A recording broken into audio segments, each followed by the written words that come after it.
let's get into it. Diddy. What about him? Not about him? He is everything right now. Everything in the news cycle. So from baby oil to sex trafficking to hardcore sexual allegations, everything. What's your take? I like how you led with baby oil, the most non-story about him whatsoever. But it's the major story right now. Why? Why does anyone care about that? Probably because it's the funniest. Yeah, he's a freak. So what? It's not a crime. However, Have you seen the clips going around of like their old clips, but they're old interviews of him, where he's basically saying, "Yeah, I'm probably going to get arrested sometime for these parties that I throw." no. Yeah, he's been He's bragging about these parties for years. Why would he get arrested for the parties? Well, he didn't really say that in the interviews, of course, but he basically just said, "I throw hardcore parties and we go hard." What does that mean? I'm not Diddy. I don't know, People and I'm fuck each glad I other. don't. Why do people care about that? Here's the thing. Well, I don't know. Here, There's here's a the thing. lot. There's a lot going on. No, I know. I don't mean to be insensitive, but look, if there's sex trafficking, if he's trafficking minors, all of it's bad. And not to mention, I think what has fallen by the wayside is the video of him dragging Cassie across the floor in a hotel room and basically beating the shit out of her. That's kind of what started all of this, right? Or do you think I the th wheels were in motion before that? I don't know. I mean, I think it was definitely I think it was the fuel to the fire needed for, several people to start coming out and being like, hey, by the way, he's not a good guy, in case you didn't know. Yeah, no shit. But there's a part of me that, and again, I don't mean to sound insensitive. My wife was asking me about this earlier, and there's a part of me that just doesn't care. In the same way that I didn't care about the Jeffrey Epstein stuff. I just didn't care. It bored the shit out of me. I'm not saying he was a good guy, and I'm not saying he didn't do bad things to people, and I'm not saying he shouldn't have been punished. None of that. But the Diddy situation is starting to get to that point, and here's why. Here's why I'm saying this. There are just so many headlines, so many memes, so many stories, so many clickable links what is true and what is not true, right? And Yeah. here's the thing. I think he should be punished for the most severe crimes. Sex trafficking, awful. Rape allegations, awful. Sexual abuse allegations, awful. The trafficking of minors, awful. I don't care if he's gay.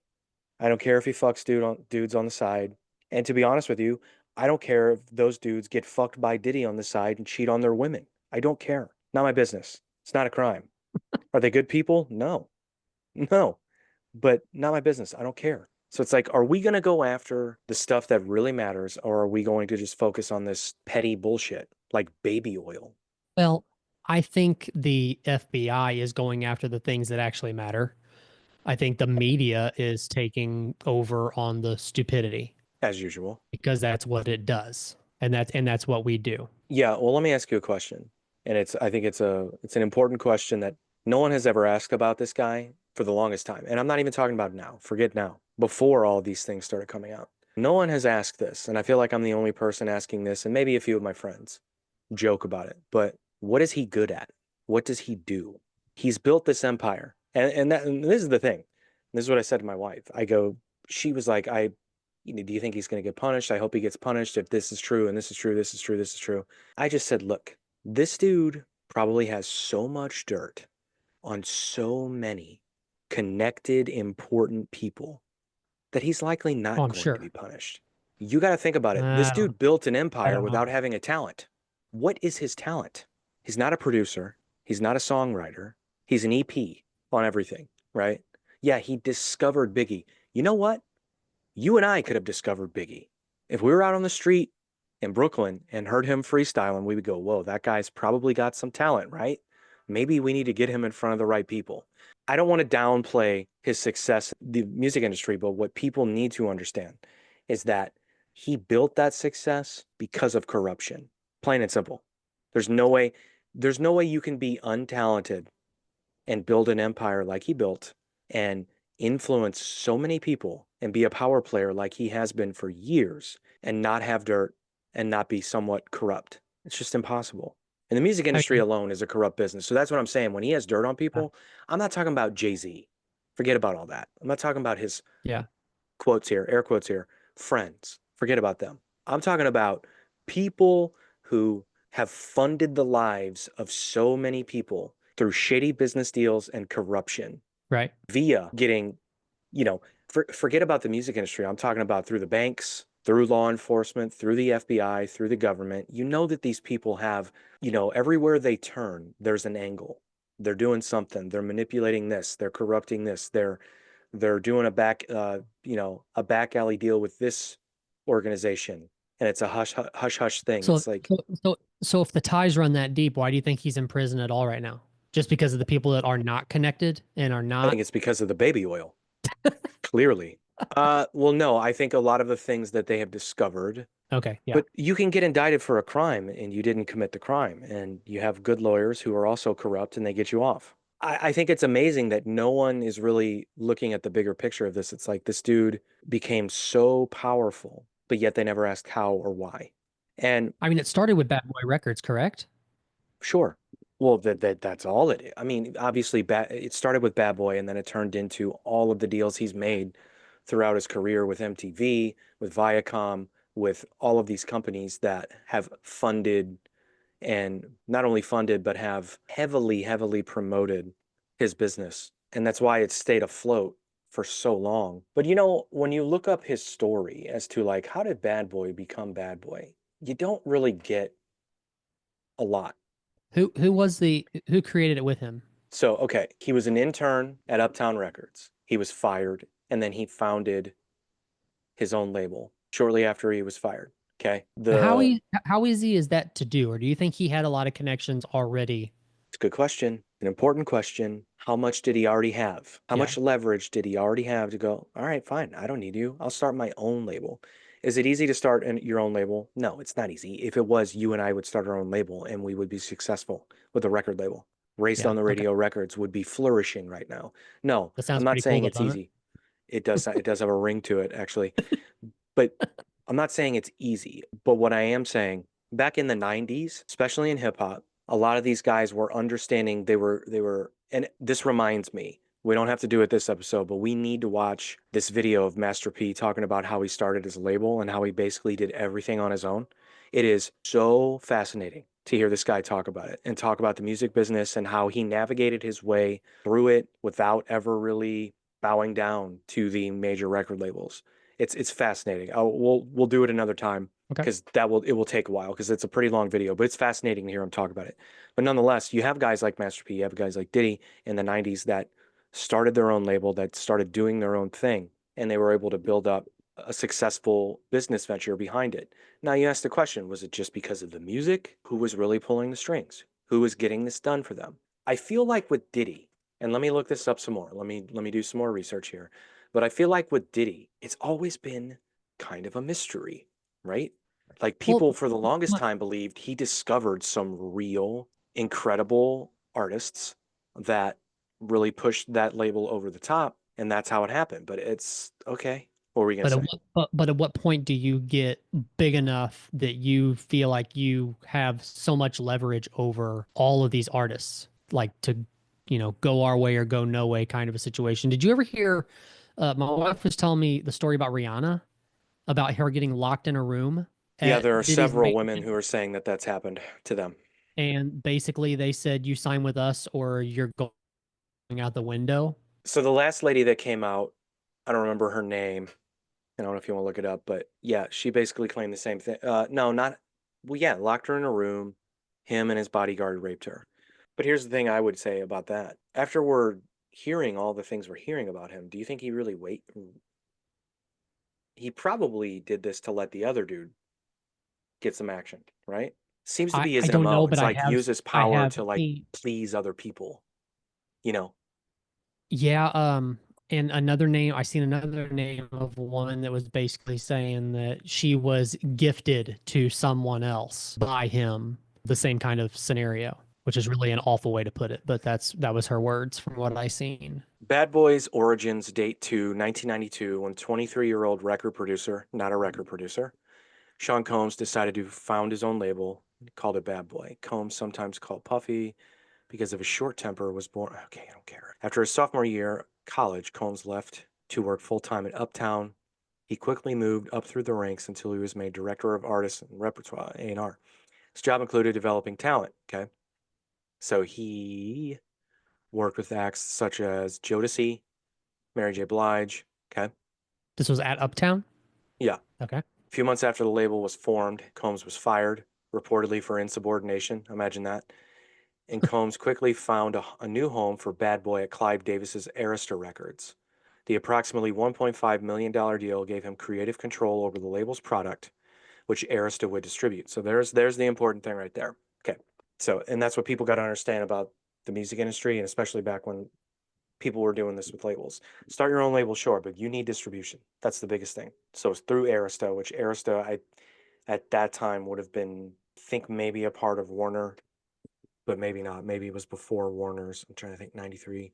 It might have been before they joined with whoever, but it's okay. So anyway, the following year, Combs renegotiated his contract with Arista, which reportedly gave him 10 million and 50% ownership in Bad Boy and the right to buy back the master recordings. Ooh, super smart.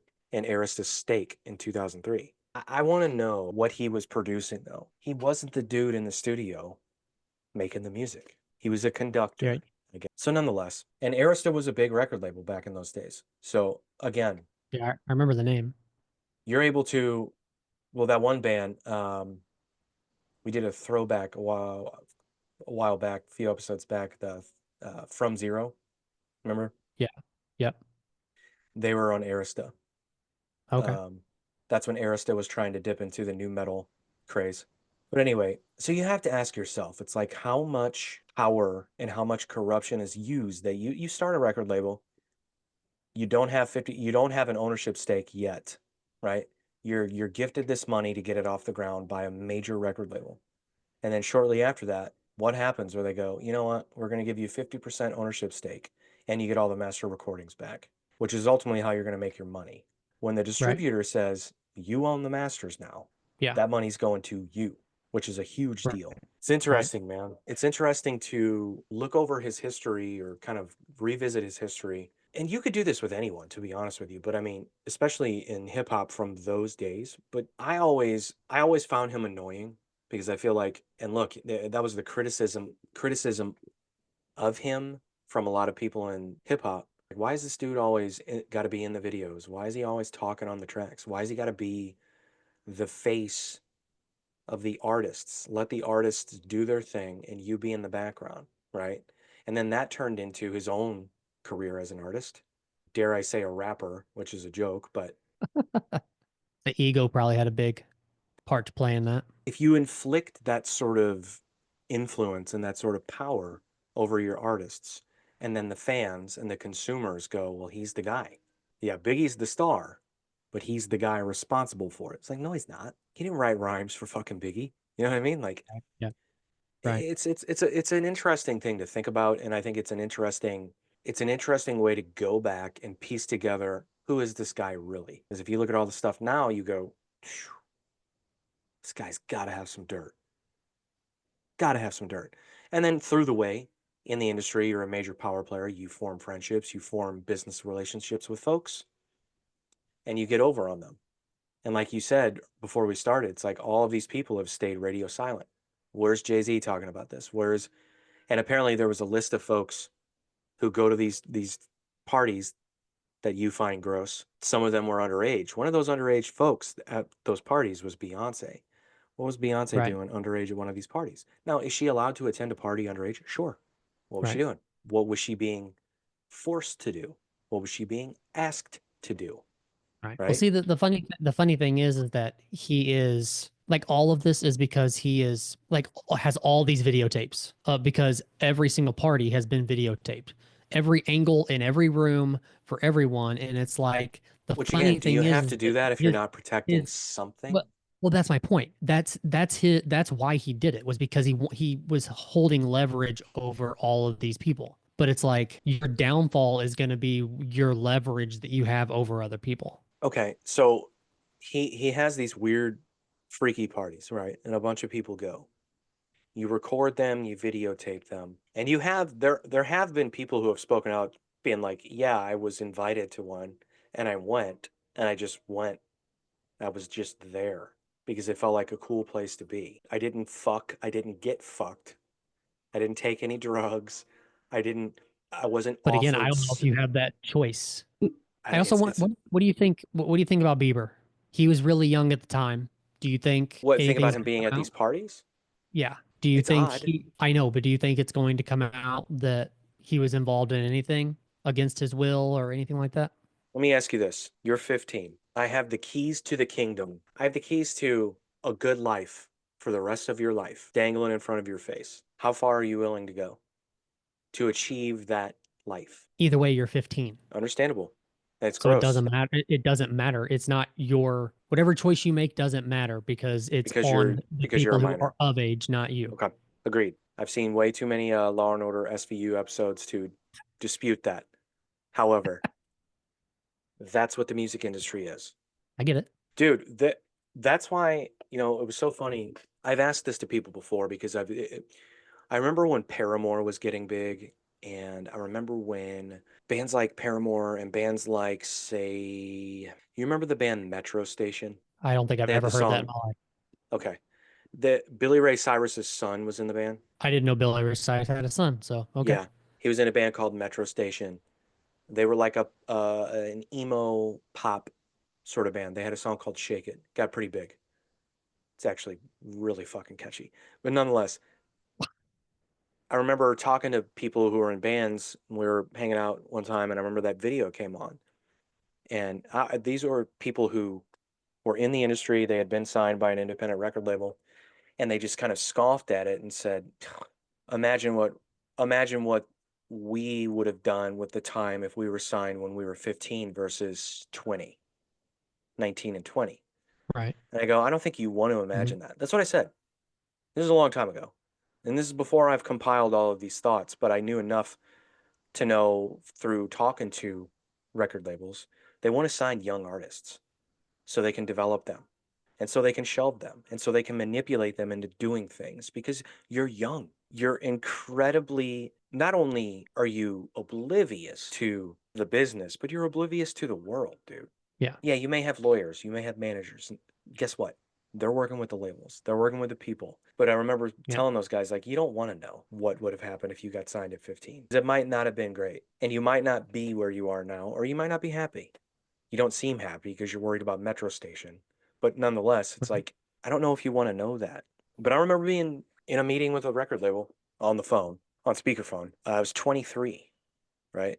And I was the oldest person in my band. Everyone else was 21, just turned 21, and we had a 19-year-old in our band. And we got off the call, and I remember this lawyer who was representing us as our manager, and whatever, he sucked. I hate it. If I ever see the guy, I'm going to throw a snowball at his face. Said, yeah, they're a little bit concerned about your age. And I was like, what? Like, they're not signing 23-year-olds to their Hmm. first deal. They're not. And I go, okay, well, there are four other people in this band. I go, okay. And it was a harsh reality, but at the same time, now that now here I am today saying, I get it. I get it. Hang on, I wait. get You're it. saying that you guys are too old or too young? Too old. I specifically at 23 years old, they consider that to be a little bit too old for a first time record deal And what would be the reasoning for that specifically? Especially if you had other guys in the band that were younger than you. because they want to sign talent that's young that they can develop and manipulate. You got to look at it this way. They didn't, now look, this wasn't I didn't give them a book report on myself, right? And I could have very easily we could have lied about our ages. I could have said I was 19, whatever. How are they going to know? Right. But Yeah. I was, I was ignorant to that fact. And I just, the one sheeter, we wrote down our names, wrote down our ages. That was that.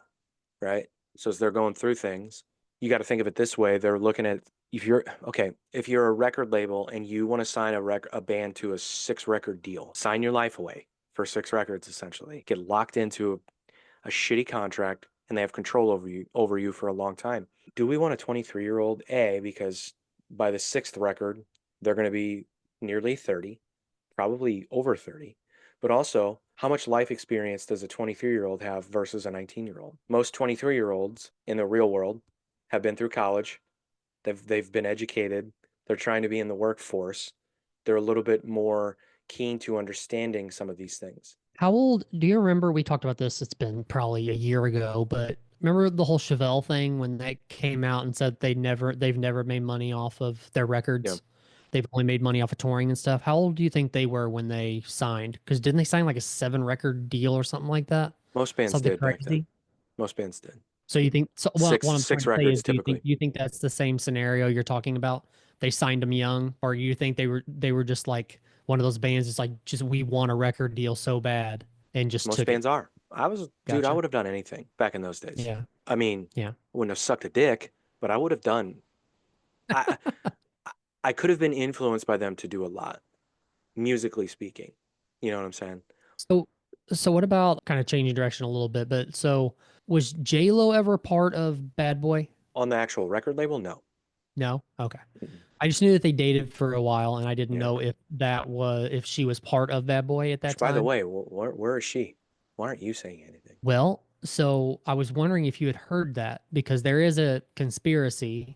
whether anybody actually knows or not, but the conspiracy is that Ben Affleck was given the heads up on what's getting ready to happen. And What does that basically, mean? like FBI, someone from the FBI got a hold of Ben Affleck and let him know, hey, shit's about to go down. And if you need to get out, you need to get out. And that's why they're getting divorced. Get out from what? Did she? Well, they got married. I know, but okay. Did she help traffic minor? Like I don't what? I don't know. It's hard See, telling what's that's on one of these those video things what's where on it's these like I see videos, that and dude. I'm like, What's on these okay. videos? I, We I've don't I've seen it. I haven't watched them because I think it's I don't want my brain to go through atrophy, but at the same time, it's like, okay. So the FBI came to Ben Affleck and said, "You better get out of the relationship because she's about to go down hard." For what? I don't That's what you're know. saying? I don't know. I don't I'm saying this is conspiracy that's out there. So I don't know whether that's true or not. I don't know. But they weren't married very long and they've been down this road before. So I don't know. It just feels like there's got to be some reason. Maybe he just doesn't like her, dude. Did you ever think about that? Maybe He doesn't she's like not, her, but enough to get married twice. she cannot keep a man. Let's be That's very true. clear about that. There's got to be something wrong with her, She can dude. keep a ring though, can't she? There's got to be something wrong with her. To answer I your don't know. question about, Hang on. The other thing before we do that, the other thing, and I don't know if I mentioned on the show or not. I know I texted you the other day, but Jamie Foxx went through something crazy. He was earlier this year or later last year, where he almost died, and we have no idea what happened. you think Diddy does? And after the whole Cat Williams interview and everything, a lot of speculation was coming out saying that Diddy tried to off Jamie Foxx. Why? And Jamie Foxx is getting ready to do some kind of a tour where he is supposed to be telling his story on what happened. And I think that that's going to be part of it. I think he was waiting on Diddy to On tour? waiting for all this to happen. Yeah, I'd have to Google What do you that mean a to tour? hang on. Let me see. What did Cat Williams say? Because I missed this. Who Yeah, are that's what you it talking was. about, Mr. Yeah, Brown? What they? Oh Hey, yeah, I saw this. I posted this. look at it. Kareem Kareem Akbar. Akbar. That's right, the educated brother from the bank.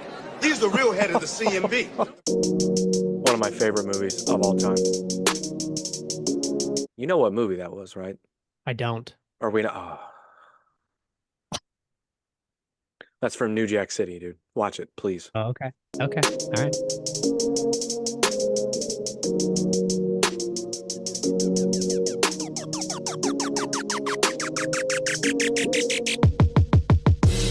Oh wait, Cat posted that? Oh, he reposted it. I'm sorry.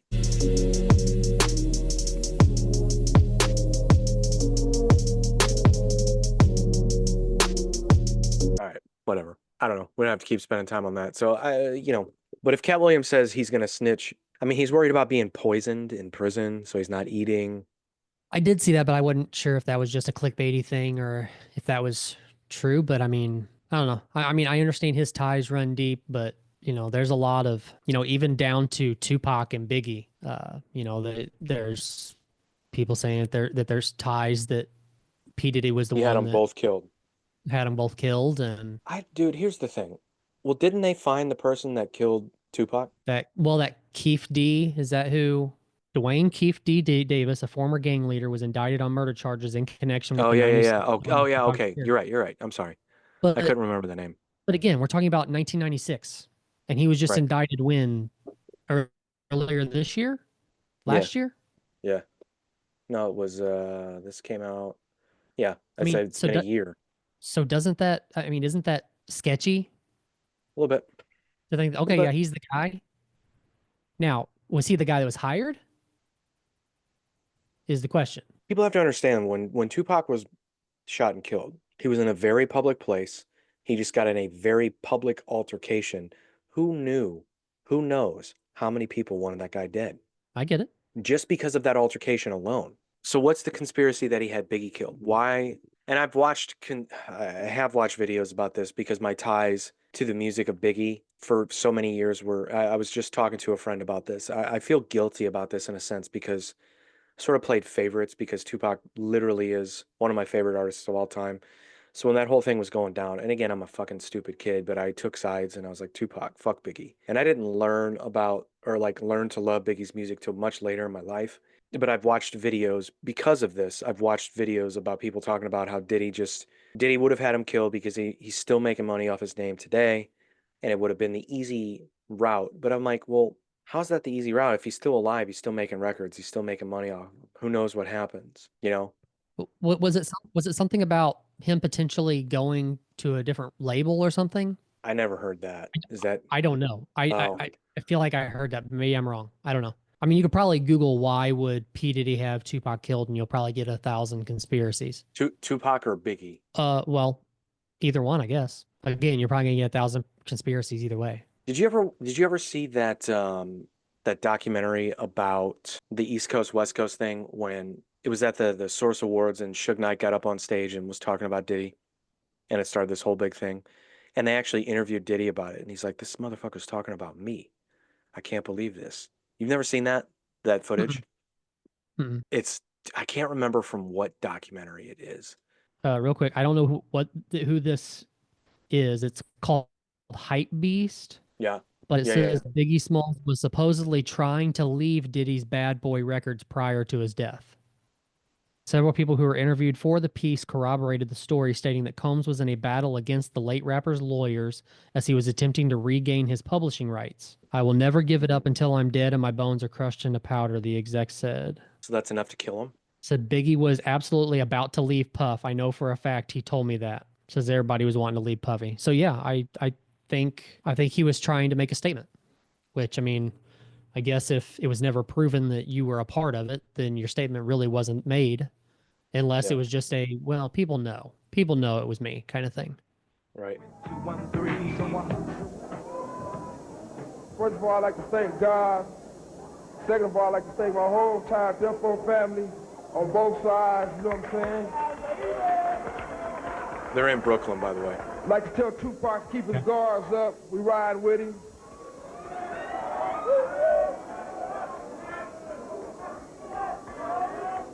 And one other thing I'd like to say, any artists out there want to be an artist and want to stay a star, and don't want to have to worry about the executive producer trying to be all in the videos, See, this is what I was all talking on the about. record, Makes sense. dancing. Come to Death Row.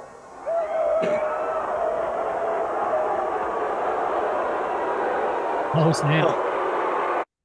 Okay, so that was a whole big thing. Like, and So then who who was on death row at this time? Snoop, Dr. Dre, Tupac was still in jail, but he eventually ended up there shortly after. And then Snoop gets on stage after Dr. Dre wins an award and does this. And Snoop talked about this This later. bullshit about the East Coast and the West Coast started when we went out to New York to do the Source Awards. And Mr. Knight went on stage, and he's in New York City, and we all know Puffy's from New York City.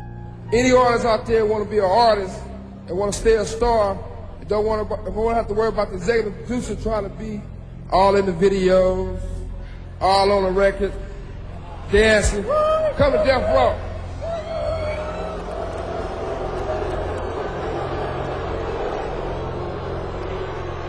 I mean, the whole crowd started booing, and then I thought to myself, like, why would you do that? The East Coast don't love Dr. Dre and Snoop Dogg. The East Coast ain't got no love for Dr. Dre and Snoop Dogg and Death Row. Y'all don't love us. Y'all don't love us. Well, let it be known then. We know y'all East Coast. We know we at East Coast and Alpha. I'm the executive producer that a comment was made about a little bit earlier. But check this out. Contrary to what other people may feel, I would like to say that I'm very proud of Dr. Dre, of Death Row, and Suge Knight for their accomplishments. And all this East and West that needs to stop. Mm-hmm. But Snoop Dogg talked about it later and was like, he was basically like, I started saying it, and then he goes, "Oh wait, I better slow down, because we ain't gonna make it out of here if I keep going." So then he just kind of the whole like, we know where we're at, East Coast is in the house, whatever, and like, and they're like, they interviewed East Coast rappers about it, and they're like, yeah, we'll let that slide, that's fine, but you would have been fucked up had you kept going. It's a silly, petty thing, but it's interesting to Still a think about. ballsy move to get up in front of all those people and call out somebody who's in the crowd. Yeah, and that's one of those things too. And try to recruit. Yeah, that's true. Yeah, it was a recruitment process, right? Yeah. So let's wrap this Diddy talk up and go to something else. So with Diddy, look, we got to wait and see. I'm not defending the guy. I never was defending the guy. I think he sucks. I've always thought he sucked, to be honest with you. I think he's ruined a lot of good songs with his bullshit. I mean, go listen to fucking Juicy with headphones on, and you'll hear this motherfucker going, yeah, yeah, every 3 seconds. It's like, will you shut up already? How did they, like, that's what I'm saying. Like, he's not a producer, because if I'm behind the board and I'm mixing this shit, I'm like, hey, bro, shut up for a minute. Shut up for a minute. It's all good. Yeah. Every 2 seconds, it's all good. Yeah. It's like, imagine having to mix that record and being like, all right, I guess we got to leave him. I was like, fuck. I mean, it's a good take by Biggie, but we got to hear this fucking guy jabbering the entire fucking time. Shut up already. Anyway, did you see the clip of the meltdown, the Jane's Addiction meltdown on stage? I think they were in Boston. Yes, I did. When you saw it, did you have any thought? Are you a Jane's Addiction fan, or do you even? I don't know much, to be honest with you. Okay, I mean, it's a sad thing to see when that happens to any band, where that not only happens on stage, but in this day and age when people are recording it and it gets out and it goes viral. And there have been many things that have come out, like Perry Farrell's been, the singer, has been very upfront about the fact that he can't make or play music not being fucked up on something. Like, apparently he drank a whole bottle of wine on stage up to that point. So it's an unfortunate thing to see, especially from like such a legendary band. And I know they've had their issues, but I want to tell you a funny story. Wasn't he saying that the reason why he went off on Dave Navarro was because of the music? He was saying that the guitars and stuff were like way overpowering his voice. That he would say that. That was his reasoning in the moment. That is, I don't know whether that's true or not. I mean, he obviously he said he couldn't hear himself on stage, and all he could hear was guitars, and it's that power struggle within bands suck, man. We all suck. We're terrible people. Love to one up each other on stage. Which it does suck for like St. Louis people who are Jane's Addiction fans, because they were supposed to be playing that Evolution Fest this weekend. It's coming up, yeah. They're setting up for it, yeah. Sometime soon, yeah. They were supposed to be playing that, but then they canceled their tour, and now Tom Morello is the replacement as the guitar player. I didn't see that. Yes. Oh wow, that's interesting. Or wait. What do you mean by as a guitar player? You said in Jane's Addiction. No. I mean, he's Jane's playing Addiction the festival as the replacement to Jane. Oh, wow. Interesting. Yes. Yeah. So from one pretentious guitar player to another, that's fun. Yeah, I mean, that if that's the case where he's like complaining about the sound, that would not surprise me at all. And I don't know what song they were playing, because I've only seen, the clips are so short. I can't really tell what song they're playing, but what I did hear was Dave Navarro was doing a shit ton of shredding. And I was like, I wonder if that's a part of the song or not, or if that's improvised, and that's what set Perry Farrell off. Or it's like, will you just give it a rest? Yeah. But you got to know by now, you've been playing with this dude for 40 years. Right. Dude, they've been a band for so long. Yeah. You got to know that he's going to go off on stage. But I'll tell you a funny story about them. And it's one I've always remembered about how some dudes in bands are cool and some dudes are just twats. So they were playing the pageant and I went to the show and I was a part of this small, intimate acoustic performance before the show backstage at the pageant. I got to go see it essentially. Now, as you know me, I don't really like things like that. It's got to be awkward for the artist because it's awkward for me being a part of it. I don't like things like that. Now, if I were them, would I do it if I was asked to? Of course. But it's awkward. It just feels weird. You know, you got 15 fans standing 3 feet in front of you wanting Right. you to play songs. So anyway, we were walking up these stairs to the backstage area to at the pageant, and there were dressing rooms, and I've after the fact have been in those dressing rooms as an artist. So it actually made it a little bit more amusing to me how this went down because I had been in those rooms and understand how they work and like how weird it is to be back there. So they're walking, production's walking 15 of us up these little stairs past these dressing rooms to this little area where they're going to perform acoustically. And as we're walking up, Dave Navarro, dude, I'm 4 feet away from him, opens this door. He's got a cigarette in his mouth. He's got no shirt on. Opens this door, peeks out, and just goes, ugh, slams the door, slams it, right? I'm like, Jesus Christ. This is why I didn't want to do this. But okay, so we go into this room where they're going to perform acoustically. And Perry, for the life of me, I can't remember the names of the other two dudes. So Perry and the two other dudes are in the room. No Dave Navarro. So they delay, they delay, they delay. People going in and out of the door being like, is this guy going to come or what? And they were about to start without him. They were just going to impromptu. We're going to do these. They were going to do like 2 or 3 songs, right? Nothing major. Mm-hmm. And finally, Perry set the mic down and was walking toward the door. And as he's walking to the door pops open and it's Dave Navarro. And Perry just turns around, picks the mic up, and looks at him, waiting. All right, we've been waiting here. These people are waiting on you.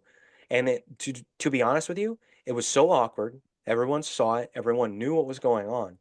But to be honest with you, everyone forgot about it because this motherfucker picked up the guitar and they started ripping into these songs, and it was amazing. It was amazing. It was one of the coolest music experiences I've ever been a part of. I'm 10 feet away from Perry Farrell and they're playing Jane Says, and it was cool. So we all forgot about it. I mean, I didn't forget about it, obviously, but in the moment, we all forgot about it. And I just remember leaving there going, saying to people I'm with, like, God, that was awkward. And like, why did it have to be that? But I just think that's his Dave Navarro. That's his MO. Like that he's a rock star. Just I'm gonna do what I want when I want, and I'm gonna show up when I feel like it, and you're gonna have to wait. If you don't want to wait, fuck you. Right? He's pulling the old Axl Rose thing, right? Yeah. And then when I see this clip of them, I'm like, yeah, checks out to me. I mean, I could see. Yeah. Again, this is anecdotal and it's fine, but for me, I was like, oh yeah, I get that. How, and I'm sure there have been blowups with those guys on stage before, but I'm like, how we haven't seen a viral video of this before in all these years is mind blowing to me. You know, Yeah. I'm not a fan of It's Dave just, Navarro. I think he's a great guitar it's, player. I think, yeah, go ahead. it's just shitty. And It's terrible. I mean, the fans are who make you a band, and have given you the career that you have, and people are, spending money to see you, and it's not just them. It's, there's all kinds of, just regular artists, all kinds of bands and stuff that are notorious for showing up hours late to shows and stuff. And it's like, come on, people, they they get babysitters, they come out, they pay the money to come see you, and then you show up hours late when you don't have to. You could be there on time, all that kind of stuff. Yeah, yeah, yeah, yeah, yeah. It's annoying and it's shitty, but it is what it is. It's by the rock stars, man. Yeah. And I think it's to be honest with you, and people get mad at me when I say this. some people, and like other musicians and people who know musicians get mad at me when I say something like this, but it's what separates rock stars from regular musicians. But let me be clear. I'm one of those regular people. I don't have it in me to give the finger to people who paid to see me and say, fuck you, wait. You know, Right. Yeah. I don't. I don't. I don't have that spirit in me. Yeah. And I've been in this conversation with other artists and musicians, and they go, no, it's not all about that. I'm like, well, it's somewhat about that. Yeah. Because those people that have the ability to do that and not show that the humanistic element of like, oh, I feel guilty about that. People like that. Fans like that. They worship that kind of like bigger, larger than life thing that some people Yeah. possess. Not everyone has that. Like you brought up Chevelle. I've met those guys. They're fucking down to earth, cool dudes. Not a rock star bone in any of their bodies. Big Right. band. Sold lots of records, had great songs, but they're not Limp Bizkit. They're not fucking, Right. you know what I mean? Like they're not, they came out at the same time, kind of the same time, but they don't have a Fred in the band. Right. I'm not saying they needed that. They clearly became successful without it, but and again, this makes people upset, but how much more successful could they have been with that sort of crazy character in the band that always was getting attention? What's the lead singer's name? I don't remember. I can picture his face. I can't put a name to it though. One of their names is Sam. But yeah, super cool guys. Well, So they're all yeah, brothers, right? yeah, they're all, well, one of them left. I think the drummer left and they replaced him. Oh, really? Yeah, I'm pretty sure. Yeah. Hmm. Pretty sure. Speaking of it, did you ever figure out who that guy was in in Lincoln Park? No, I never looked it up even. I'm gonna let it be a mystery. I'm just gonna pretend that didn't happen. Sorry to shift the conversation, but did you hear the new song? So I sent you a text message 2 days ago. Oh, I thought you were talking about the Emptiness Machine or whatever. No, There's no, a new no. song? Oh. Yes. It's called Heavy as Cool. the Crown.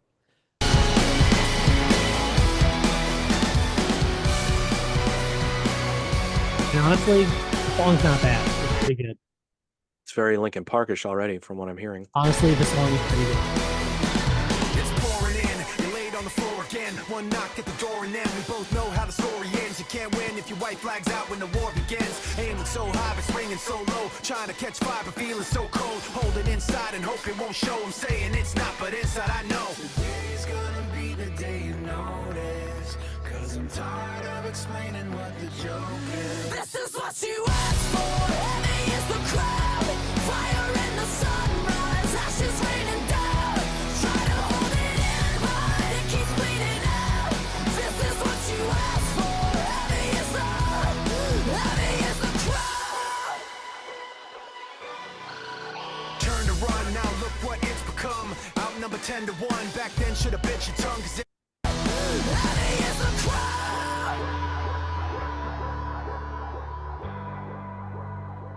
Her scream's coming up, I think. Today's gonna be the day you notice. Cause I'm tired of explaining what the joke is. This is what you asked for.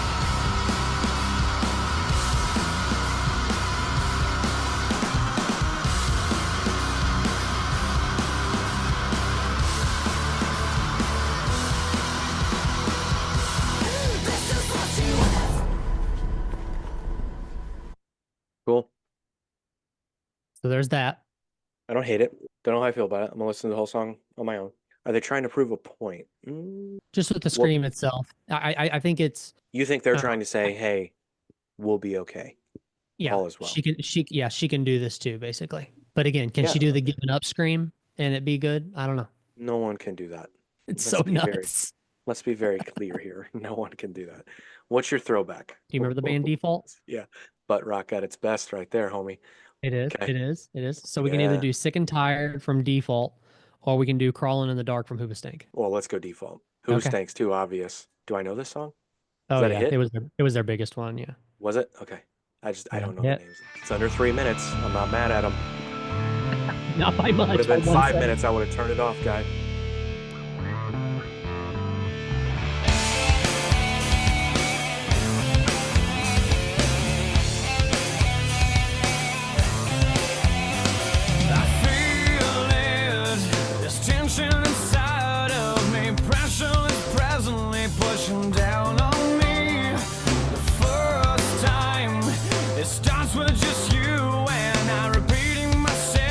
but you don't hear me. I can see what you see, but is it worth it to me? The same conversation over. I'm just sick and tired of all those lies you tell me. You see, Crazy how much Cop Review sounded like this band. I was thinking the same thing just now, honestly. same things to me over and over and over. You seem to see your surprise. I see right through you this time. By the way, I've never heard this. I just want to let you know that. I've never heard this. It's my first time hearing this song. Do you know any What? Do you know any songs from Default? I know that wasted my time. That You do? no, Okay. no, they have another song too. I always made fun of it when I heard it on the radio. But we'll get through this. It's over, it's over.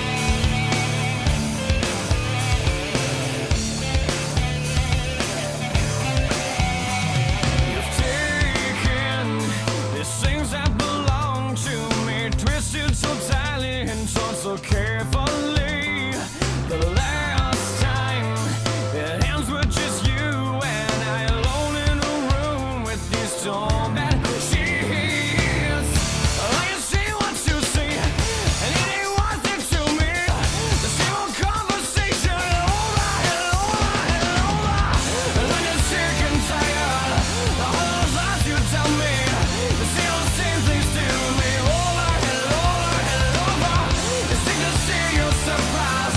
I see right through you this time, but I keep telling you it's over, it's How many uncles did they have in this band for real? over, it's over. You swore I'd regret it. Now thanks to you, I can't forget it. Cost all this constant battle, won't even miss you at all. Free from this life. And I keep thinking that guy looks like Mark McGrath, especially right there. A little bit. Yeah, I can see it. Yeah. To go.